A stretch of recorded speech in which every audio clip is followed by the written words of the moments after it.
Alright, Johnny581 here with another episode of Hauls and Hunts. This is going to be an all video game edition, all retro video games. And I got pretty lucky the last week or so. Start off with what I found at a garage sale.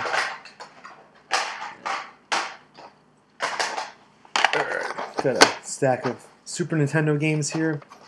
Happened to check Craigslist. I was heading in that general direction and saw there was a garage sale around there, and figured, alright, let me give it a shot. And I wasn't expecting much, but there was a pile of Super Nintendo games on the table for 50 cents each. The guy gave me them for $3, the 7 games here. Some of them aren't good games, but it was worth it for the couple that were. So, yeah, starting Nigel Mansell's World Championship. Not a bad racing game, just, who cares, I guess, at this point. But it did come with the sleeve, which is cool because you don't see the Super Nintendo sleeves too often at all. And we have Turn and Burn, No Fly Zone. Never played this one. Don't really care for it. I'm indifferent. Donkey Kong Country 3. This is what caught my eye on the table, and it was only 50 cents, like they all were. And either way, I was going to grab this one, but then figured let me just take the pile because at that rate, I mean, they were cheap. The only problem, well, it's not really a problem, it's just me being picky. It's a player's choice version, not the original, but still, it's not a game that you see all the time, and for 50 cents, if anyone complains, they're pretty foolish, myself included. Again, came with the sleeve, so that's cool. The other game that caught my eye, I don't remember this being a very good game, I also don't remember it being a very bad game, but it was cool because it had a variety of characters. It had Spider-Man teaming up with the X-Men, has some cool villains in here, like the Juggernaut that you see on the cover. And for 50 cents, you can't go wrong, even if it is an LJN game. Still, I don't think it was the worst of the worst. It just was frustrating at points. I haven't played it since the early 90s, so just speaking on vague memories at this point. Now we have Super Strike Eagle, another game I'm indifferent to. Don't really know too much about it. Wasn't my type of game.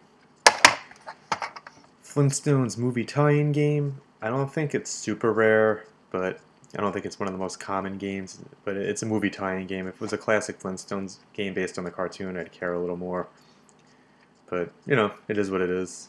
And the last from that garage sale is Steel Talons. Know nothing about it, so can't really say much. When I walked to the table, I just saw these there, and I was going to just buy the 2 of them. But I just grabbed the pile. I was talking to the guy, and he said he'll give me everything for 3. So I wasn't going to pass up the other ones.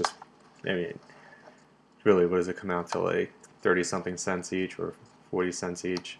So not too bad. And that was just from a garage sale. Let's get into. We'll keep the Super Nintendo trend going. These are from a local store that I get a lot of games from. It's Bull Moose, and it's pretty much in New England, Maine, and New Hampshire only. So it's always worth stopping into the various locations. You never know what you're going to get. Super Nintendo games are $4. So I got Donkey Kong Country 2.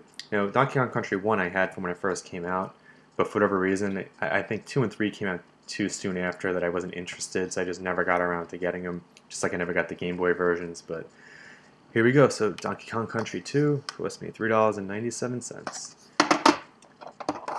The same price. We got Zombies Ate My Neighbors. It's kind of funny that this costs more money than that whole pile, but these games are better. Zombies Ate My Neighbors, not mistaken, had some cool commercials and print ads, but yeah, it's been a while. This is a game that's not the easiest to find, so I'm happy I did.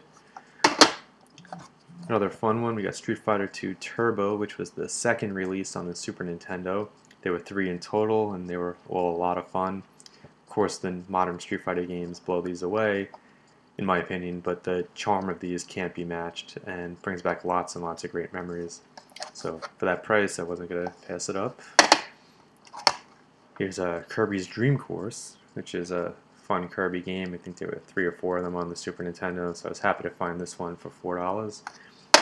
And one of my absolute favorite games of all time, and one of my favorite on the Super Nintendo period, is Secret of Mana, which I have my original of. This is just an extra. wasn't going to pass this up for $4. I would have paid more than that. It's a game that's always been in demand. I'm glad I got it when it first came out, and I enjoyed every minute of that game. So now I have an extra copy just in case. It's very lucky on that part.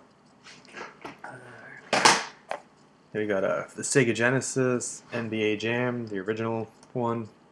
Super Nintendo one and the Genesis one, I think, were almost completely the same. They may have just had different bonus characters. It was in Goodwill, and it was only $1.99.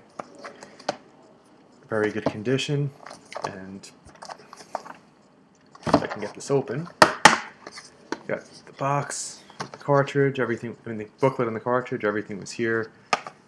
It'd take a lot for me to pass up a box Genesis game for $1.99. Not a big sports guy, but I always like the arcade style sport games, which are more just pure video games like this one. So for $2, pretty cool. Then got some NES games. These were $1.97 each from the same store I get the Super Nintendo ones at.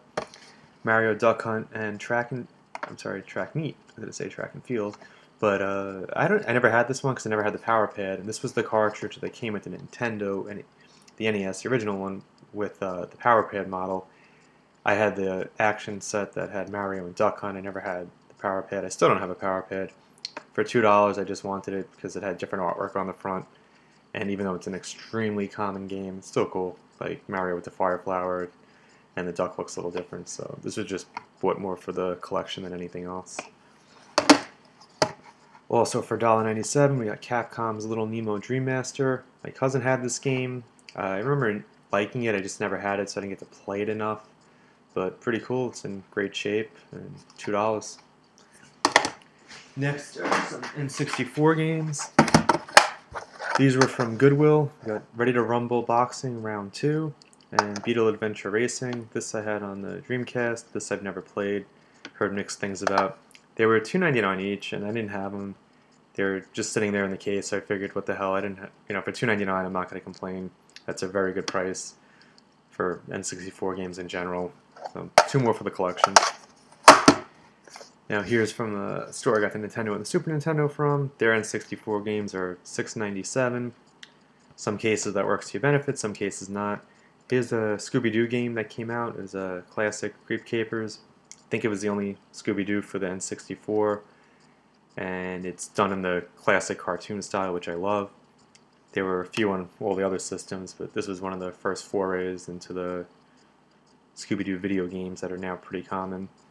It's not the easiest N64 game to find. It's not really, it's really worth anything, but I just saw it there, and I can't think of the last time I saw it in person, so a little bit more than I probably wanted to pay, but not complaining. And this is from a vintage thrift type record shop. I don't know what you want to call it, but they had Space Invaders there, and I didn't have this one, so it was only $5. It's in perfect shape, very clean. These all were, actually, so for $5, not going to pass it up. Finally, this is for LC, and I'm so behind on my videos. I told him about this a few weeks ago. He's an LCD game collector, and this was Tiger Electronics Ninja Fighter. I don't think he has this one, but I could be wrong. Found this at a Goodwill, and I haven't tested it out yet. I hope it works. If not, still cool for his collection. The screen probably could be cleaned a little bit, but the artwork's fine. The buttons are all here. Battery case is included. And this was only 99 cents. I didn't want to pass it up. It's from 1988. I don't think it's going to show up too clear on there. But these old Target games are a lot of fun. Some of them are very frustrating, but this is for LC. So, got more videos coming. Please rate, comment, subscribe.